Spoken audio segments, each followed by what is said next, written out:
Ready? Ready. सण आहे हळदी कुंकाचा म्हणून घेतलं थोडं आवरायला. सण आहे हळदी कुंकाचा म्हणून घेतलं थोडं आवरायला. स्वयंपाक झाला, खाण्यापिण्याची सोय झाली, वाण आणलं, रांगोळी काढली, मैत्रिणींना आमंत्रण देऊन झाली.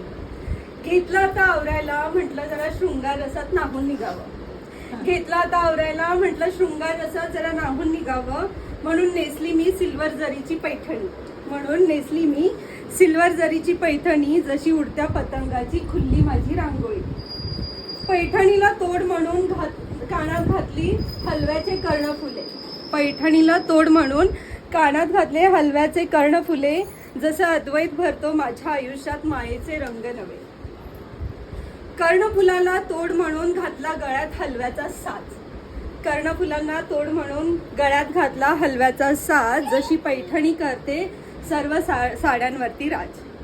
शृंगाराने खुल्लं रूप माझं म्हणून हातात सजली हलव्याची कांकणं. शृंगाराने खुल्लं रूप माझं म्हणून हातात सजली हलव्याची कांकणं. हिरव्या बांगड्यांनाही चढला त्याचा नवा रंग. रंग आहे प्रेमाचा म्हणून घातला हलव्याचा कमरबंद. रंग आहे प्रेमाचा म्हणून घातला हलव्याचा कमरबंद. कपाळावरच्या चंद्रकोरेने खुल्लं माझं अंतर आणि बहिरंग.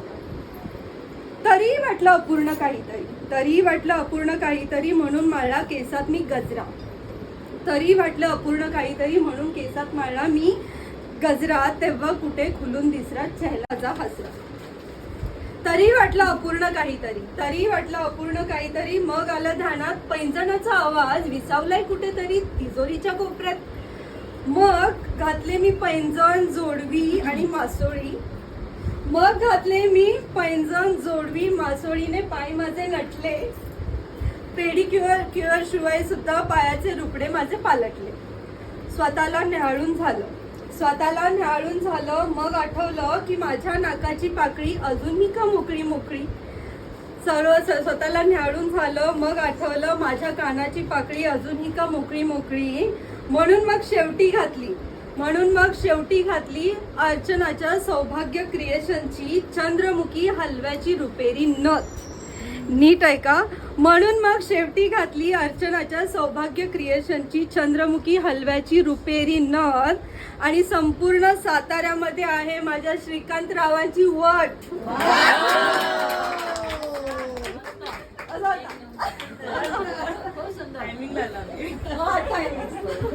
सगळ्यांचं झालं ना, माझं राहिलं.